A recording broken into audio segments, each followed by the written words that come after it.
उससे 1000 गुना शिवलिंग में बल की प्राप्ति होती है।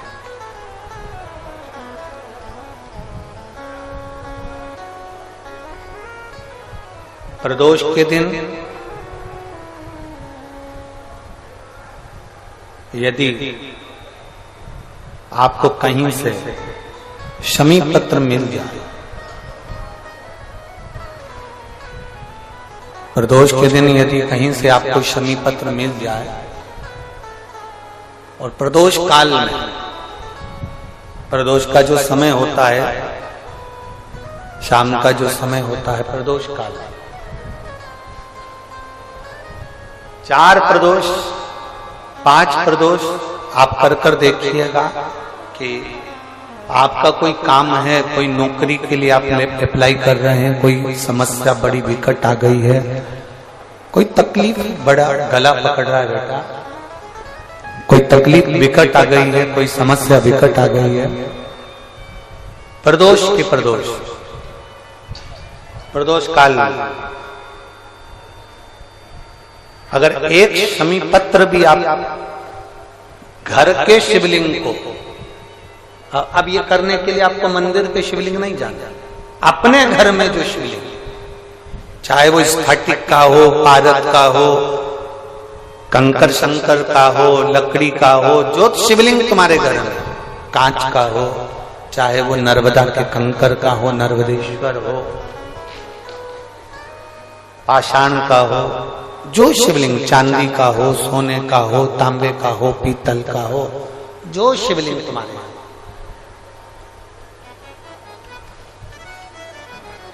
एक शमी पत्र यदि आप भगवान शंकर के शिवलिंग पर समर्पित कर रहे हो और उस शमी पत्र को उठाकर रात्रि को 9:15 की जो एक मुहूर्त होता है, एक समय होता है, जिस समय पर हम अपने मन की बात भगवान शंकर को कहते हैं, पूर्व में भी इसका वर्णन हम कर चुके हैं कथाओं में। उस 9:15 पर वो शमी पत्र को उठाकर एक कागज में, एक कटोरी में उसको रख देते, 4 या 5 प्रदोष के उस शमी पत्र को अपने पास में रखिए और जिस कार्य के लिए जा रहे हो उसको जेब में ऊपर के भाग में उसको रखकर लेकर जाइए, आपका वो कार्य सफल होकर ही रहेगा, वो रुक नहीं सकता। शमी पत्र में इतना बल होता है, प्रदोष का जो शमी पत्र होता है वो बड़ा बलवान होता है, बड़ा एक पत्र है।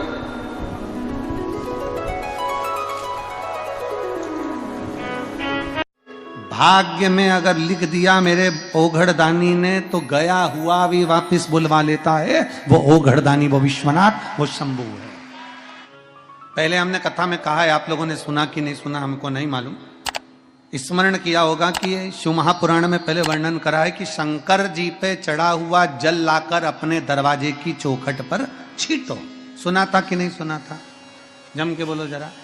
सबने सुना था ना कि अपने दरवाजे की चौखट पर छींटो, अपने दरवाजे के अंतर्गत छींटो। उसका कारण क्या था? उसका केवल एक कारण है कि भगवान शंकर पर चढ़ा हुआ जल अगर थोड़ी सी भी रज लगकर आ गई, भगवान शिव का चढ़ा हुआ जल अगर हमारी चौखट पर, दुकान पर आकर अगर छिटक दिया तो कुबेर का भंडार मेरा महादेव भर ही देता।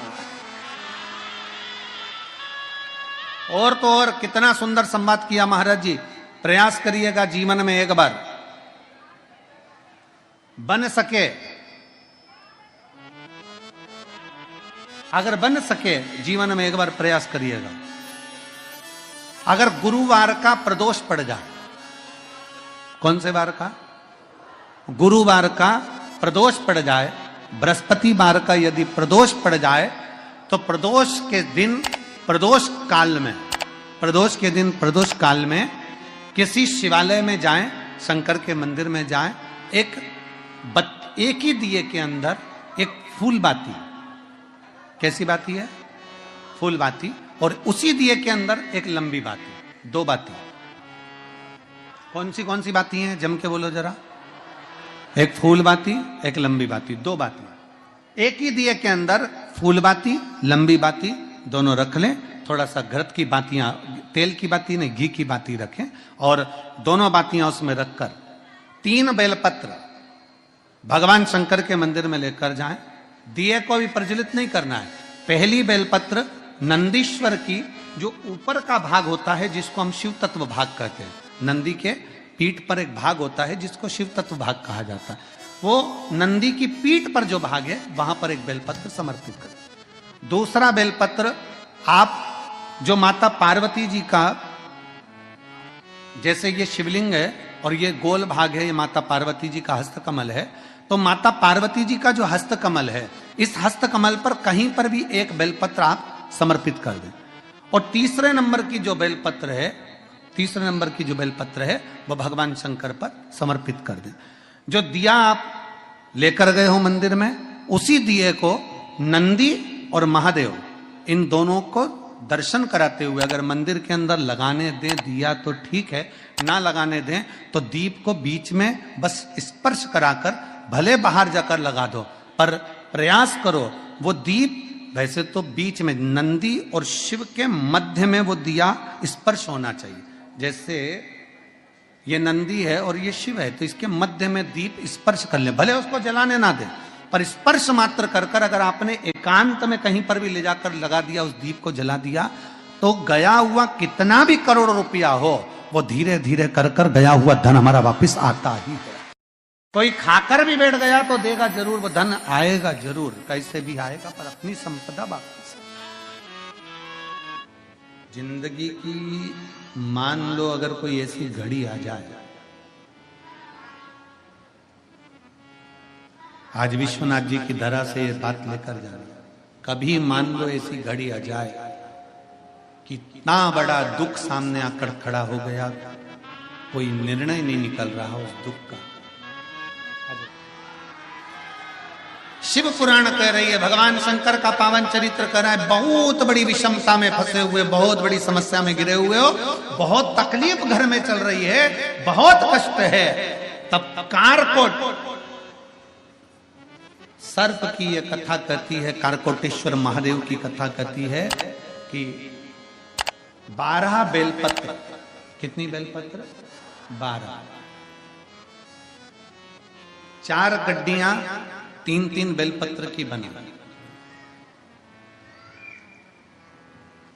और 12 बेलपत्र अशोक सुंदरी वाला जो स्थान होता है, सबको मालूम है ना अशोक सुंदरी का स्थान? अशोक सुंदरी वाला जो स्थान होता है, वो 12 की 12 बेलपत्र की 4 जो गड्डियां हैं, वो गड्डियों को 4 बेलपत्र का जो क्रम है, वो पूरी गड्डियों को, तीनों चारों को ले जाकर शंकर भगवान के उस सुंदर अशोक सुंदरी वाली जगह पर केवल महीने की, किसी भी महीने की 2 प्रदोष आप अपने हृदय से बाबा की अशोक सुंदर वाले स्थान पर समर्पित कर कर 1 लोटा जल शिव जी को उत्तर की ओर मुख कर कर समर्पित करें। कारकोटेश्वर महादेव का नाम लेकर समर्पित करिए, कैसी भी विषम परिस्थिति चल रही होगी उसका हल निकल ही जाएगा, उसका हल निकलेगा ही। गड्डियां बनाइए, बेलपत्र पर बेलपत्र रखकर 4-4 बेलपत्र की 3 गड्डियों का स्मरण कर कर बाबा के स्थान पर समर्पित कर कर बड़े दिल से बाबा को अपने हृदय की बात कहकर जल शिव जी को उत्तर की ओर मुख कर कर बैठ कर बाबा को जल समर्पित करें। कारकोटेश्वर महादेव अवंतिका खंड में, स्कंद महापुराण के अवंतिका खंड में कारकोटेश्वर महादेव का वर्णन किया गया है। कारकोटेश्वर ने विचार कर लिया कि मैं क्या करूं, मैं क्या दे सकता हूं, शिव को क्या समर्पित कर सकता हूं। कितनी भी विषम परिस्थिति हो, कितना भी तकलीफ की घड़ी चल रही हो, अशोक सुंदर वाली स्थान पर अगर बेलपत्र के बाद 12 बेलपत्र समर्पित, और आप अलग अलग विभाजन कर कर नहीं भी चढ़ा सकते तो 12 एक साथ मिलाकर चढ़ा दो, पर चढ़ाओ और उत्तर की ओर मुख कर कर शिव को जल समर्पित करो। बाबा से कारकोटेश्वर महादेव का नाम लेकर दिल से प्रार्थना करो, मेरा देव अधिदेव महादेव सुनता जरूर है, सुनता, क्यों ना सुने। अगर विश्वास रखकर करा है, एक पत्र है